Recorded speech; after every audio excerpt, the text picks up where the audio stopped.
And we are live. Welcome, everyone, to the Connected for Real podcast. Today, I have Rebecca with me, and it is such a pleasure because we worked together over a year ago, and we've stayed friends and we've stayed updated. And I felt like this would be an amazing opportunity for you to hear what it's like, what the journey looks like, and just overall following your calling and leaning into that, which is what Rebecca did a year ago, which absolutely blows my mind every time. So we're going to start with Rebecca. Introduce yourself and then we'll get into it. Hi, everybody. I'm Rebecca. I am a wife and mother of 5. I'm a home educator. I also care for my 27-year-old son who's severely disabled, along with my husband. I'm just beginning to set up a business, a foot health business, and I'm part of 12-step groups, and I love being on the recovery journey. Yeah, that's me. Yeah.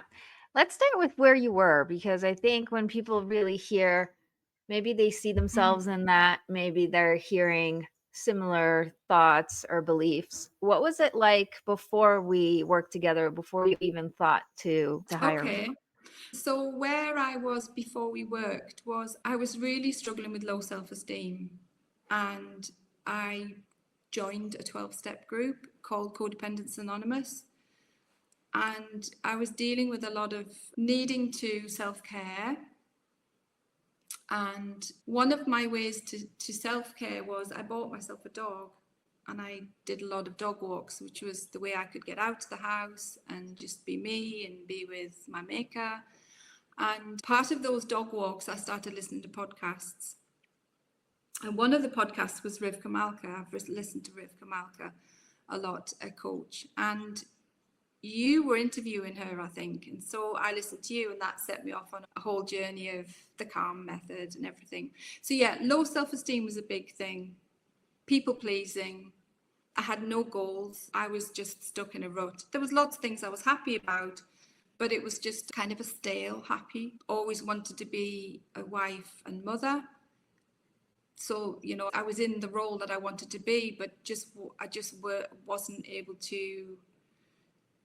I remember somebody saying that the worst thing to be written on somebody's gravestone was they had potential. So I felt like, how will people remember me? And I wanted to shine. And I think part of shining was knowing that I have to learn to make myself happy. I can't wait for anybody else to do that for me. So what does that look like? So part of the self-care was being coached by you as well. So it kind of goes 12-step program, Rivka Malka. I listened to all of the things I could, and I kind of ran dry. And then yours, there was a continual flow, and I was like, wow, I could never do coaching for myself. No, it's too much. It's too selfish. And then I thought, you know what? I'm going to do it. And so we did it. What made you think I want to do it, even though all the thoughts of I'm not worthy, I don't deserve it, I can't, like, how will I use this money for myself when really I should be using the money on everyone else? How did you deal with all those thoughts? Like, what made you go over the fence? I think that I knew that if I was in a better place with myself, then everybody else would benefit from that. I remember hearing somebody say once that if you're all in a play and everyone's got their lines, if each actor has their lines, if one of the actors or actresses changes her lines, everybody else has to change it too. And I felt like giving myself the opportunity to dream more, to reach more goals, to be happy, then other people in my circle could only benefit from that. So it would be a knock-on effect for everybody too in the family. So That's amazing. That's amazing. So tell everyone where you are now and how way beyond just an effect you had on your life and on everyone else's life? Where I am now geographically or emotionally? Emotionally, but you're welcome to tell people where you are geographically too. Okay, so wow, that's a lot to answer in one question. Let me think. Where am I now? I am in a place now where able to accept things that come my way easier. I know that my maker has a plan, and if something comes my way which is a struggle, I can go, okay, I accept this. I also am able to sit down and ask how I feel about something, and I'm a lot more aware of what's going on inside. I'm not saying it's perfect, but acceptance, learning that self-care isn't selfish, it's the opposite. And yeah, I do sit down regularly with the calm method, which you taught me, which came actually from the podcast first, is when I heard loads. And every time I listened to a podcast which had the calm method in, I would literally do a search for any of the others that had it in, and the 4 pillars. And so now that is like, for me and for my husband, it is something that's becoming more of a habit. So we'll do the connect to ourselves when we're sitting having a chat about something particularly important or to do with feelings. We will do that as a habitual thing now. How are we feeling? Let's do a feelings check. And then it will go from there sometimes to be, if we need to ask for something, we ask. And then obviously listen for the answer, master high level of consciousness. So yeah, where am I at now? I don't know if I've answered your question. Where am I at now? My picture is much broader now. And yeah. How's your self-esteem? You said in the beginning you had very low self-esteem. How is it now? How do you feel about yourself, about the things you're doing, about the direction you're going? My self-esteem is not completely healed, but it is definitely better. And there are some examples that, one particular example I use is when a couple of weeks ago I was finishing off my foot health professional qualification in clinic. So we were in clinic for 2 weeks, and one of the lessons that we had before clinic was we all had to read out the patient, case report. And I noticed that some of the girls looked really, really embarrassed and, I'm looking for red patches on their necks. And you can tell they were really struggling with reading something out. And I thought, wow, I think I probably would have felt like that in time gone by, but not so much now.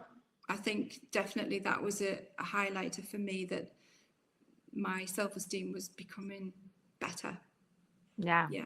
I love that you say it's not perfect, it's not healed. I don't think the goal is to fully heal it or to be perfect, because we're all on journeys and we're constantly working to sharpen and get to the next level. The fact that you're able to be in a social situation with all those people, have the confidence to speak and the confidence to say what you really think, even just sitting with your husband for a meeting and having the courage to say what you really think without worrying about what he'll think about it, or if it's the right thing to say or not, or all the things that used to be in, behind the scenes in the past. That's a win. It is, for sure. I'm sure there's more as well, but it's just whether they come to mind or not. One of the things that really helped me, well, there's quite a few things, but after being in your, what do we call it, your coaching sessions, you used one that's, I think you used it from somebody else, and it was the ATM method. Yeah, that means. And that means, so I can do that quite regularly now. If I'm catastrophizing about something, I'll go, hold on a minute. And that means, well, it means that no. And that means, and you kind of get yourself along the path, and it's not long before you go, it's a bit like, oh, I'm going live on a podcast with Bat-Chen, that's crazy. I'm probably going to mess it all up. And that means, so what? It's not the end of the world.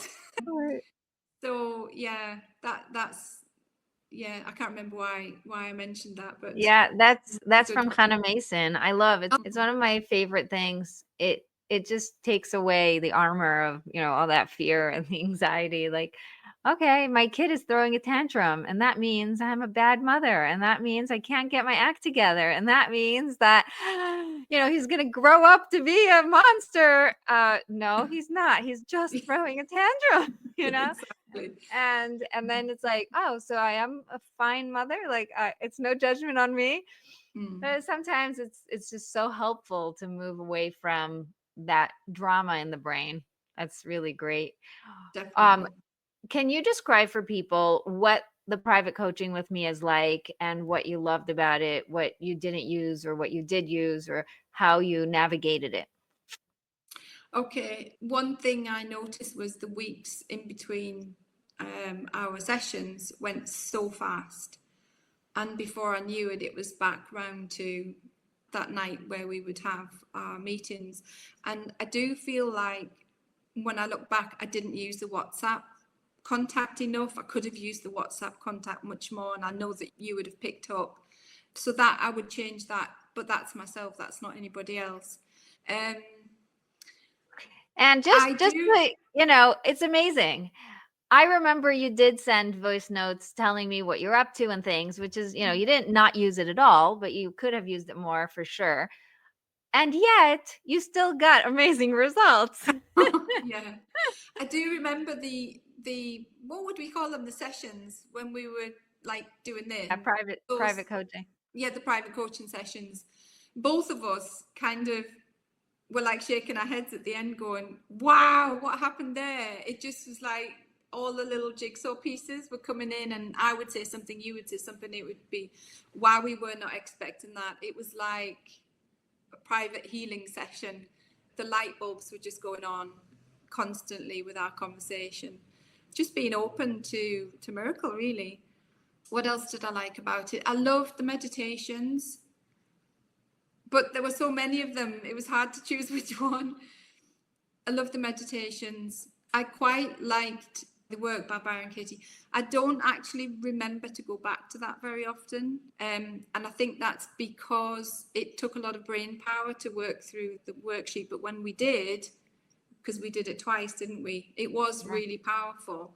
But it's not something that I remember, whereas the calm method, I've got it really well in my brain. Yeah, so it would be using the WhatsApp contact more. But other than that, I wouldn't change anything. I don't think. I do remember those coaching hours that we had together were magical, if that's the right word to use. They were magical.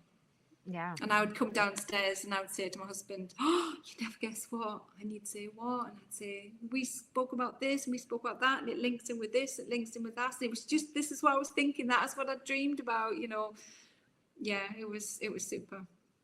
Yeah. I think for me, watching you, when we met first, I said, what do you really want? And you said, I don't know, but I want to know what I want. You were in a place where taking care of a disabled child for so many years, on top of the regular life things, and trying so hard to please everyone and make sure there's peace and happy. And, you were drained doing a lot. Mm. And there was this thing where it's like, if I want to do more, then I have to do more, which would be more draining, and therefore I can't do it. Mm. And we were able to simplify it so much that it almost made more sense to do less and just allow God to take over. And then Yeah. at the end, we sort of lost touch for a little bit. And then when you sent me back a message, we moved. I'm, finished with my certification. I'm actually doing the thing I love. I'm opening up a business. I'm sitting there like my brain is blown. Yeah. How did you do all that in such a short amount of time? Mm. And it Mm. was all linked to that opening up the channel Mm. of letting it be easy and not having to make it so hard. Exactly. Yeah, definitely. I do remember when we sat down and you said, what were my dreams? And you asked me to write them down. And one of them was to have kind of a homestead type thing where my children could play outside a lot. And it wasn't until all these things happened in such a short time and we moved to Serbia. When we got here, I kind of almost had to like open my eyes again and blink and realize that actually, without realizing it, the kind of property that we've got is a homestead. But it kind of happened by accident. But I know it's not by accident because I know that my maker knows what I want. And not only that, was the thing that I wanted to do was the foot nurse thing, which actually goes back to, I'll tell you the story quickly. When I was about 10 or 11, we used to swim a lot and we all got verrucas for some reason. So in our town, we had a school of chiropody. And so people who wanted to have their verrucas seen to, they were guinea pigs. So my mum used to take us all to have our verrucas seen to. And I remember sitting in the chair saying, I want to be one of those people. I want to be that chiropodist. It's a podiatrist now. And so I went home all joyful and said, I want to be a chiropodist. And my dad said, oh, there's a lot of academic work for a chiropodist, which was him saying, set yourself up for some hard work. But I heard, you're not good enough, you can't do it. So I always had this idea that I wanted something, but I was never good enough for it. Even though my dad didn't mean that, that's what I heard. And so it was because of me saying, what is it I want to do? What are my goals? What are my dreams? What would I have liked to have done? I thought, you know what? If other people can be a chiropodist, why can't I?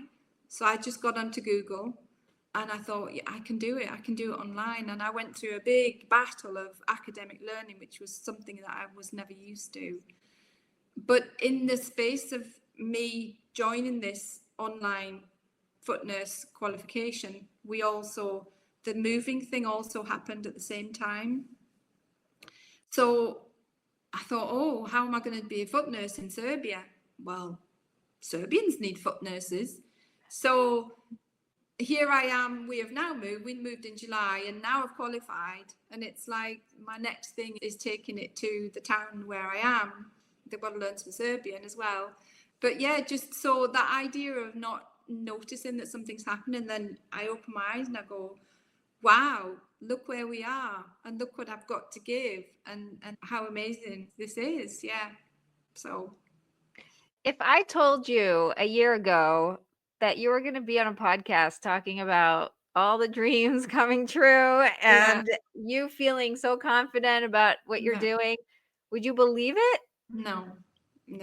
There's a lot of things that I wouldn't be able to believe that, had happened in such a short time. Yeah, that's amazing. I'm so proud of you. But you're part of the story, so I'm so grateful. I'm grateful for being part of the story. I remember when you scheduled your call, and I thought, how did she find me? Oh, really? And you said, I've been listening to you for 2 years, and I thought, wow. So that's great. You know everything. And that was really fun because you were so ready and so clear, you jumped right in. We went deep. It was so great. How does that feel to have that calling so loud and so clear that you just knew you had to do it? I think it was more a case of, if I don't take this now when it's being offered to me, I might regret it. And actually also I feel that it might be a spit in the face of my maker. That if I'm offered something and I go, nah, I just can't do that. That would be like, that's not very grateful. And you're not stepping out of your comfort zone. And I think life is worth the risk, because at the end of the day, it's like moving to Serbia. Okay, so if it doesn't work out, we can go back again, no big deal. Yeah, I'm kind of almost listening to myself as I'm speaking, thinking, wow, life is worth living and it is so short. Let's do this. Let's make things better. Did you believe that you'd be able to say that? I mean, it blows my mind. It blows my mind. It blows mine too. It blows mine too. Yeah. That's amazing.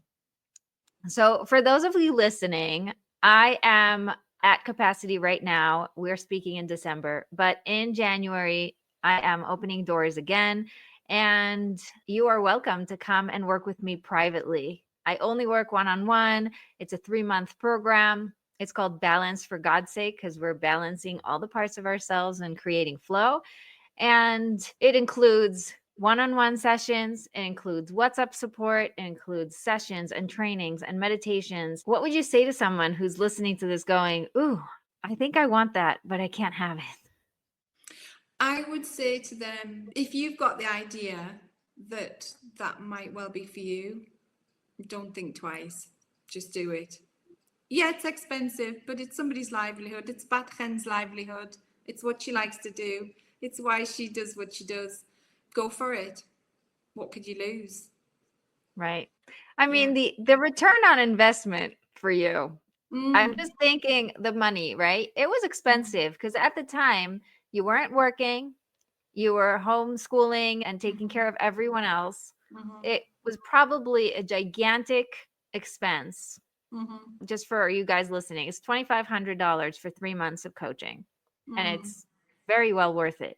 But when you're in that situation, it's very hard to see the return on investment of how this short time of 3 months can really affect the rest of your life. Definitely. And if you take it week by week and you work out how much it is per week, you think it's a no-brainer. Because it is, it's a life changer. It really is. Yeah.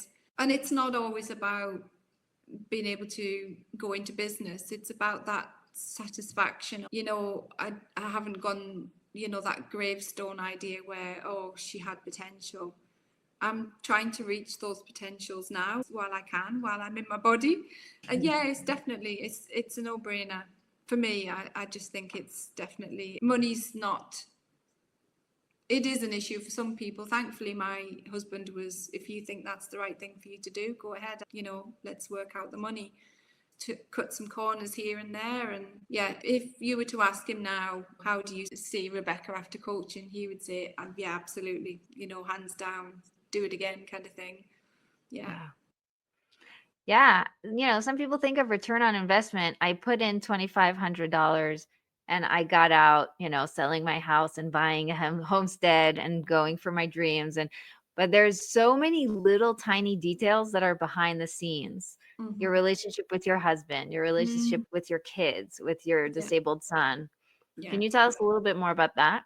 I think the one that probably stands out the most is the bit where I talked about when you change the way you see things and the way you speak, everybody else has to follow. I know for me, a lot of I'm not sure if this is relatable, but one of the big things that I have learned is when there is tension between one or other of people in the house, that it's not me. I'm able to step back, let go. If I need to step in and say something, I can, but otherwise I stick to my own lane. And that has been really, really helpful for me in terms of relationships within the family. I'm not sure if I answered your question. Did I go off on a tangent? Did I answer your question? You know, whatever it is exact because God made it that way. Yeah. How is your relationship with your husband now that you feel more confident speaking your opinions, you know, saying the things that really matter to you, not always trying to bend over for him? Well, yeah, again, it goes back to the idea, which I think was on one of your podcasts, is you not to try and find your happiness. You know, my husband will make me happy. No, he won't. That's not what this is about. You need to create your own. You need to be happy with yourself. If you're happy with yourself, happy wife, happy home, as they say, it's a lot better. It's a lot better. There's a lot less tension. I am a lot more laid back, less tense, more honest, more daring, more risky. Yeah, it's good. I think it's scary. I think it's scary for him because I'm this kind of, sometimes he'll might kind of have a look and I'll go, yeah, I'm just being honest. I'm not saying it mean. I'm just saying what I mean. But yeah, really good. Really good. That's amazing. That's amazing. And I love that you taught your husband the calm method and that you used it in your conversations, because these were hard conversations. Taking care of a disabled Yeah. 27-year-old is not, something that you sit over, just like chilling about. These are big things. Yeah. And even just moving him and all of his things Mm. and the entire family, it's amazing to me that you were able to not only learn it and keep it within yourself, but also share it in a way that was accepted in such a strong way. Mm. Mm. Yeah, well, it was again one of those evenings where running down the stairs after one of the coaching sessions, I've got to teach you this method. I've got to teach you this method. Come on then. Okay. He's probably thinking, yeah, well, let's see. And it all made total sense to him. It's like, hold on a minute. So what you're saying is we have to do this next, and then it was great. It worked. It really, Yeah. really worked. And we did use the method quite, a lot straight away. And now it's still in our vocabulary. Oh, yeah, there's the calm method. Let's not forget the calm method. But in those early days, it was like, we were doing it every day about something. And it really does help.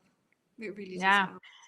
I love that you said it's an easy tool in your pocket, because that was my goal. I didn't want it to be overwhelming. One of my values is being practical, and having to be here in this world running a life is the last thing you have is, an hour to sit down and do some, fancy method. The calm method really is so, so powerful. And when combined together with the coaching and with all of the other resources, it's really been a real gift for me to watch it, flourishing. Yeah. It took me a little while, but like I say, I was listening to podcasts as well. So after I'd listened to some more of the podcasts, and then we went through the method, it finally, the penny dropped, and now it just comes second nature. When I hear the calm method, it's like, oh yeah, yeah, we know that one. But it definitely is a lifesaver, definitely, That's in my amazing. tool belt. Mm. That's amazing. Ah, thank you, God. What a gift. You are a gift to the world. This is just absolutely amazing. I think that people are sitting there wondering, you know, and you might have wondered this too. I'm sitting here listening to the podcast. She's always in my ear, but there's a distance between having her in my ear and being part of her life. Do you feel like I am relatable and, a good friend once you already got to know me? Like, am I the same on both sides of? Absolutely. Absolutely. Yeah. I mean, like you say, there's sometimes a little stint of time where we're not in contact, but as soon as we're back in contact, it's like, oh yeah, we remember, this is where we were. Wow, you've changed. Da, da, da. Definitely relatable, definitely very. I felt in our sessions that it was almost as much for you as it was for me. Do you know what I mean? It felt Yeah. like there was stuff going on both sides, and we were both growing together, even though you were the one who was leading it, so to speak. Yeah, Yeah. definitely. Yeah. I think that's part of the fun. I when I was working on my business really early on, I heard Marie Forleo. She said in one of her videos or something, like, I didn't follow her for a long time, but I caught a couple of things that she said that were really great. And she said, you can choose if you want to be a guide on the side or a sage on a stage, you know? And I thought, oh, I'm for sure a guide on the side. Like, we are in this together. I am taking the hike with you and we are walking, you know? And it really was an intentional decision to be as honest, as open, as relatable. I open up behind the scenes of my own life, and I am so happy to hear that you could see that on the other side too. There's one thing that I do remember, and it's happened more than once. One of the things I really, really appreciated, I think it was on the work by Byron Katie. You did the worksheet yourself on something to do with one of your kids. And that is so relatable to me when you or whoever I'm working with gives a life story, an experience. That's how I learn. If I can connect to that person in real life, they have problems too. It really, really helps me. So yeah, very much real life Bat-Chens just as much a person as anybody else, has troubles, has problems, and gets through them. Yeah, yeah, definitely. Yeah. Yeah, it's really fun. One of the things I remind myself when I get, because I tend to be a perfectionist and I want things to be perfect. And then I get annoyed that things aren't perfect. And then I have to remind myself, you know why I'm not perfect? So I can do this work. Because if I was perfect, you guys would be like, yeah, whatever. She thinks she knows. She thinks she got it all down. There's nothing worse for me personally than feeling like I'm listening to a podcast where they've got it all. Nah, it doesn't work for Yeah. me. Yeah. Yeah. Wow. This has been amazing. And, one of the things I noticed and I think I want to really call out is you didn't have a business. Most of the time I speak about marriage and business and how they relate and that intersection between your success. And when you were clear, I got a calling, I need to go after my dreams. I don't know what those are, but I got to do something. And you knew that I was the person you wanted to work with. It didn't matter. It was all the tools and all the skills and all the things I teach were perfect, even though you had nothing at the time. Life was the business, wasn't Yeah. it? Life was the business for me Yeah. back then. Yeah, it didn't matter at all. Yeah. And it's beautiful to watch how it led you to be confident enough to really go after your dreams and now open up a business. So it's been a real confirmation for me. When people say, I don't have a business, can I still join? Yes, you can join. The only time I'll say no is, I'm not married. Can I join? No, I only work with married women because I really, really find that niche to be the thing that lights me up. And it doesn't matter where the marriage is at. If you're married and you are here to work, here to make it work, Yeah, then yeah, this is just amazing. it is. What advice can you give someone who's listening now and sort of on the fence?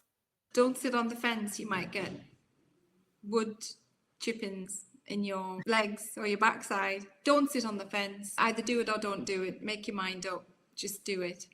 Yeah. If it's right, it'll be right. Yeah. Yeah. I like to give people the heads up. Now it's December. There's still time. You guys can get your act together, your ducks in a row. You can start to figure out the money or whatever it is. But really, when you start to really think about it and wonder what is possible for me, right? There isn't any promise. There's no promise that you will sell your house and move to a different country or that you're going to go and learn a new thing or whatever. That's your life, and that's the possibility that became open for you. And then I want people to think, what's possible for me? What happens when I let myself follow the calling and really show up for my job, my purpose in this world for God's sake, And I think that's when the magic starts to happen, is when you allow the question of what's possible for me.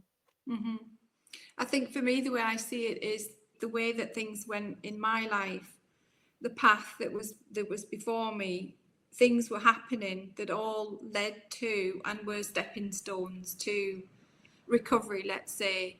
And you were one of those stepping stones, another chapter. So then that stepping stone of being with you will head me off onto another stepping stone. And it's all part of, for me, the big picture. Yeah, definitely. This is Big so old beautiful. tapestry. This is so beautiful. Oh, I love it when we talk and suddenly I feel open and grateful and just completely lighting up. It's really a gift. It is. Is there anything else you want to add before we end? Just a gratitude for your smile, your eyes. You really light up. I can see that this is what you absolutely love to do. And just grateful for my maker that I was able to have this conversation, have the coaching, listen to your podcasts, know you, and it's all part of life's rich tapestry. So yeah, very grateful. Thank you. Yeah, thank Thank you you. so much. If somebody lives in Serbia and they want to get their pedicure, where should they go? Well, I don't actually have my business cards ready yet, but I live in the northwest of Serbia. So I have Croatia and Hungary as very close borders to both countries. So I'm in a town which I don't really want to mention online, but if anybody wants to get hold of me, they can through you. Yes, definitely. If you Yeah. write me an email, I will pass it along Okay. with pleasure. We're going to Wonderful. link my email down at the bottom in the show notes. Thank you so much, Rebecca, for coming Thank you. and Thank for you. being so open and so honest and so courageous Yeah. and really, you say your self-esteem is still healing, and I'm seeing, wow. If you think you still have a way to go, then really pause and celebrate how far you've come, because being able to come and speak about it and really hold your head up high in this Yeah. journey and how far you've come, I am just taking my hat off for you. Oh, thank you. Thank you so much. If you are interested in coming and working with me, you can go to connectedforreal.com and click on private coaching, and you'll be taken to a page with all the details. You can schedule a discovery call right now whenever you'd like, even if it's before January, and we'll set up everything behind the scenes if it is ready for you. And if you want to get on my email list and get the guide to unravel overwhelm, which is a free guide that is going to help you do exactly that, unravel the overwhelm, then go to connectedforreal.com/guide and enjoy it. Thank you so much to Rebecca. And don't forget to be connected for real.